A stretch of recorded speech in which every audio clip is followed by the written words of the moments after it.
Boa noite, queridos, boa noite. É muito gostoso, é uma alegria muito grande estar junto com vocês. A última célula, a última palavra que nós vamos levar antes do final do ano. Então, que possa ser uma palavra que nos exorte, nos console, nos edifique e nos mostre o amor de Cristo sobre as nossas vidas. Eu agora que me toquei, que hoje é a última palavra, porque quando nós fizermos o culto no domingo, já será 2022, será dia 2 de janeiro, então hoje é a última oportunidade do ano que nós estaremos reunidos falando de Jesus. Queridos, a palavra hoje, e que me veio forte ao coração, que eu quero trazer a vocês, é uma palavra que nos remete a nós refletirmos que tipo de encontro nós tivemos com Cristo. E até que ponto esse encontro nos mantém maduros e firmes na fé, independente da situação. E eu queria passar por alguns exemplos, na realidade, uma história na Bíblia, e eu queria levá-los a imaginar hoje, a pensar bastante, a imaginar, eu queria que vocês deixassem a imaginação fluir, é claro, mantendo todos os padrões e os princípios bíblicos, para que a gente tentasse entender o que aconteceu nisso que está relatado. Então, eu queria que a gente começasse a ler Mateus 27, versículo 32. Mateus 27, versículo 32. Abram as Bíblias no papel, abram os tablets, fiquem à vontade.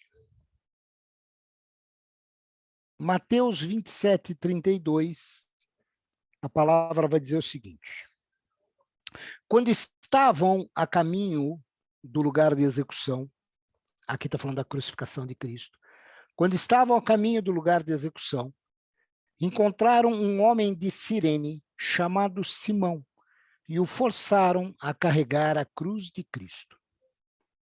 Queridos, vamos entender um pouco o que estava acontecendo aqui. É isso que eu quero que vocês me ajudem a refletir e que vocês imaginem a cena.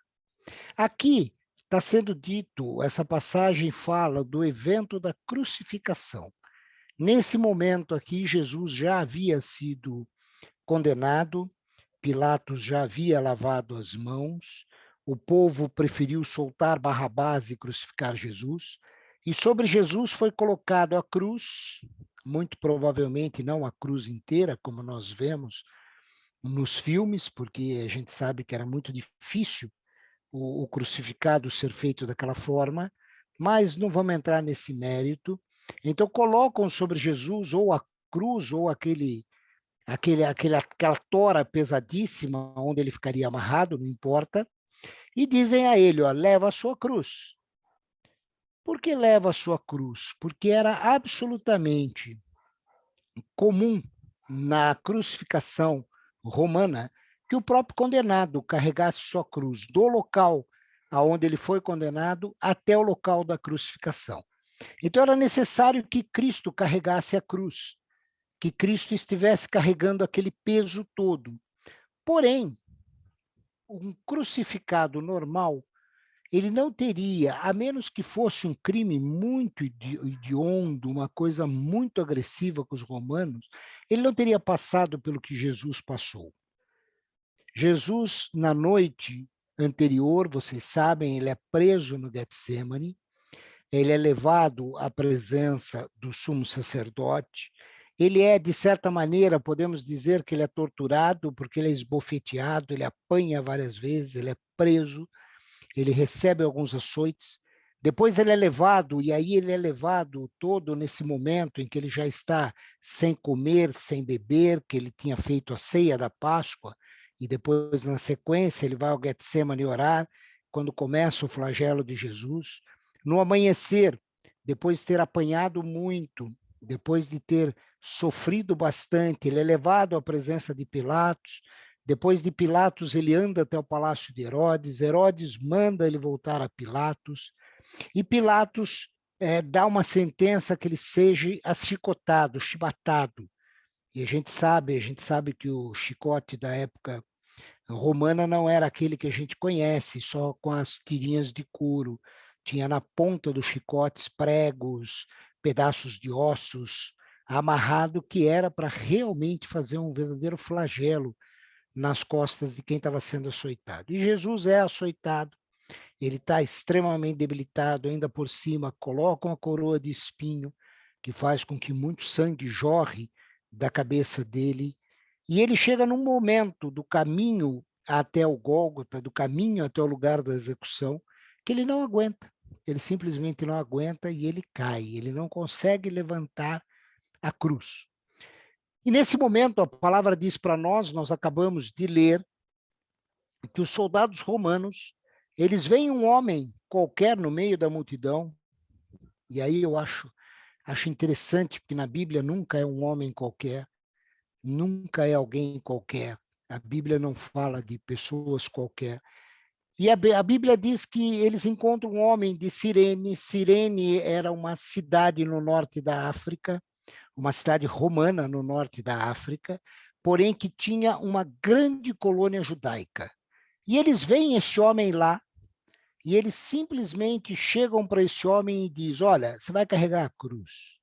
Quer dizer, não dão opção a ele. Se você olhar nos outros evangelhos que fala, e alguns falam que forçaram, outros dizem que coagiram, não importa.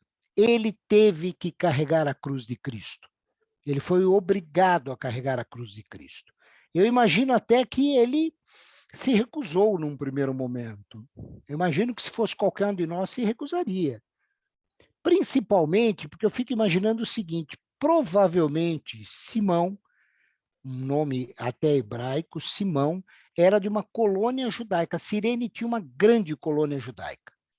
Como era a época da Páscoa, provavelmente Simão ele foi até Jerusalém para ir ao templo, para ver as comemorações da Páscoa.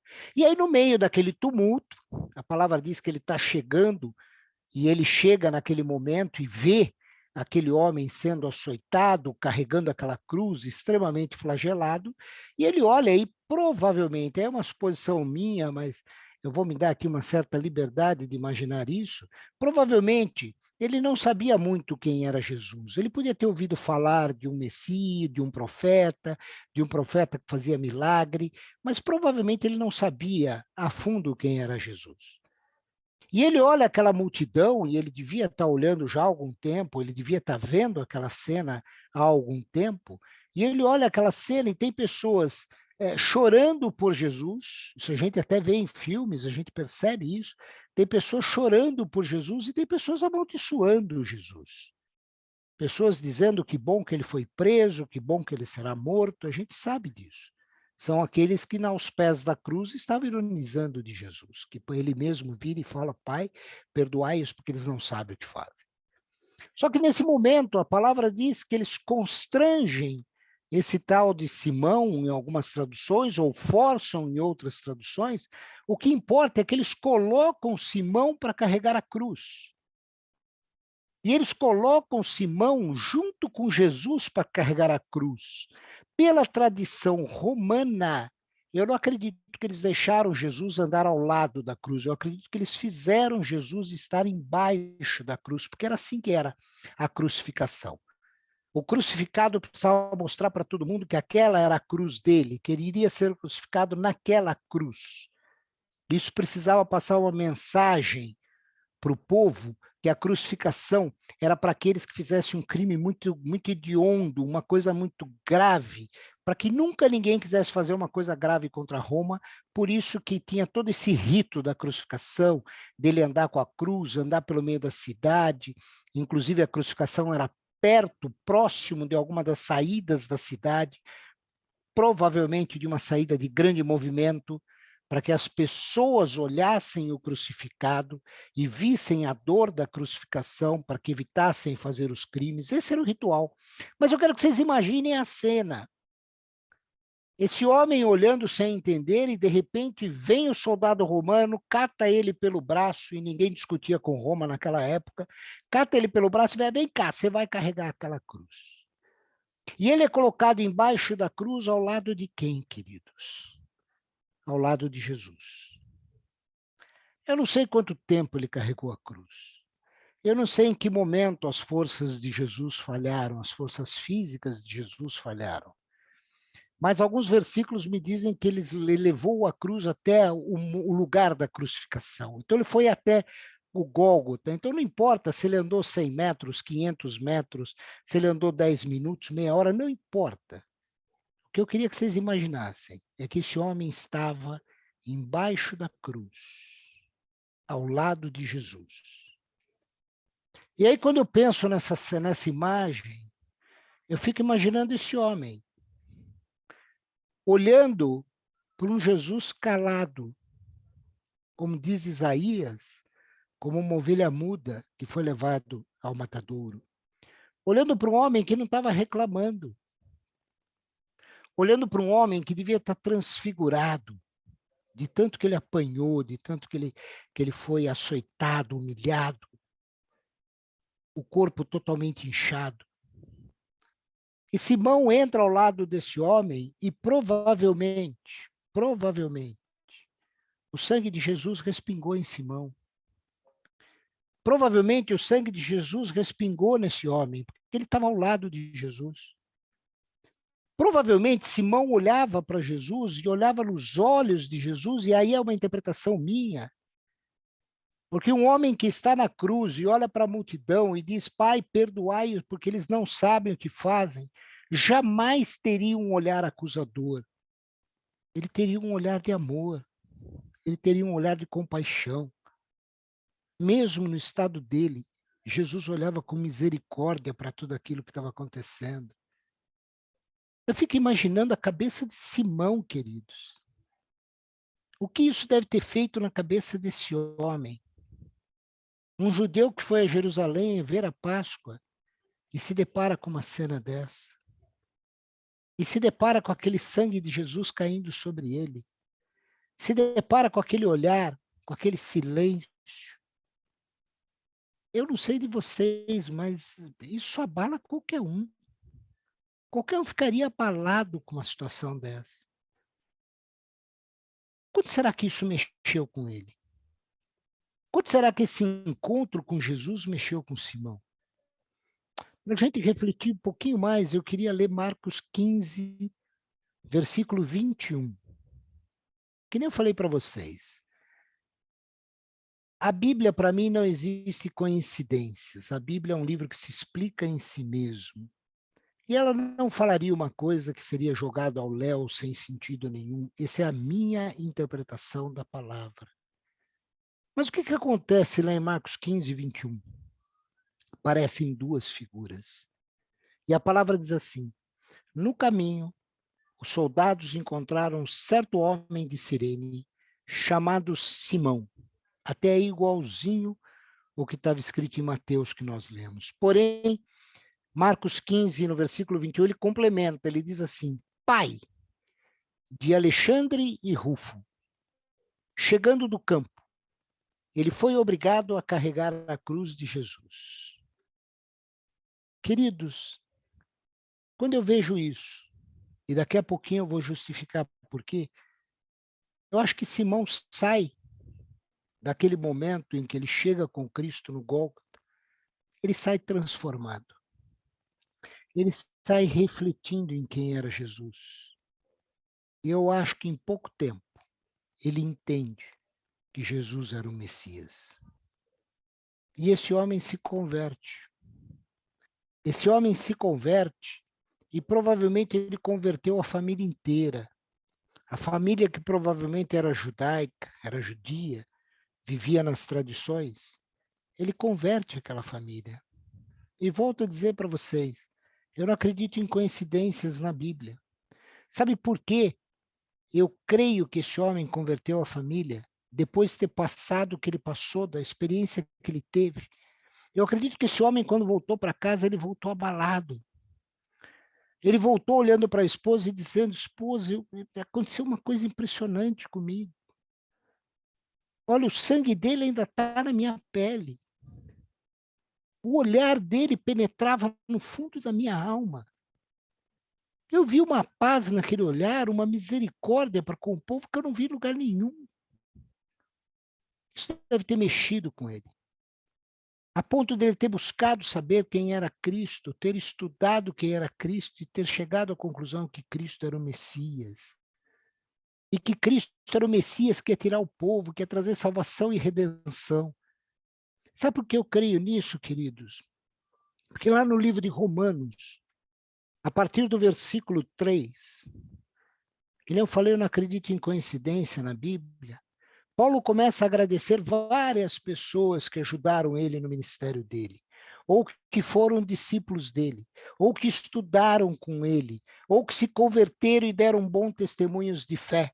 Depois vocês olhem a lista de pessoas, mas o mais importante que eu quero destacar está em Romanos 16, 13, que a palavra diz assim: saúdem Rufo, aquele que o Senhor escolheu, e também a sua querida mãe, a qual tem sido verdadeira mãe para mim. Queridos, eu não creio que alguém escrever esse nome Rufo 2 vezes na palavra sem significância nenhuma. A Bíblia não é assim. A Bíblia acaba se explicando por ela mesma. Nada na Bíblia é lançado de qualquer maneira. Se vocês procurarem estudos sobre isso, terão pessoas que defenderão essa linha que eu estou falando, terão pessoas que não defenderão, terão pessoas que dizem que não existem elementos suficientes para isso. Mas eu creio numa Bíblia que se explica por si mesma, numa Bíblia que não tem coisas lançadas de qualquer maneira, numa Bíblia que é coerente. E esse nome não iria aparecer 2 vezes só na palavra, dessa maneira.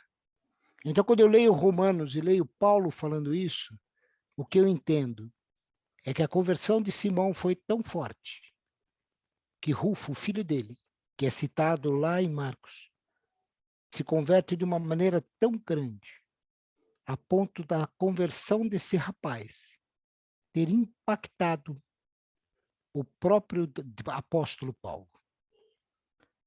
Queridos, e aí eu volto de novo. Como será que foi a nossa conversão, nosso encontro com Cristo, como as pessoas dizem? Será que ele foi tão marcante e impactante que nada nos faz sair desse encontro?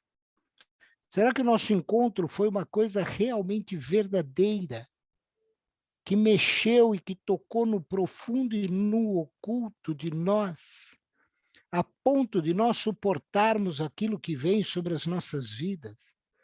A ponto de fazer com que nós suportemos algumas coisas que muitas vezes nós não entendemos, mas nos mantemos firmes na fé, porque nós cremos em quem nós encontramos, nós cremos naquele que nos chamou.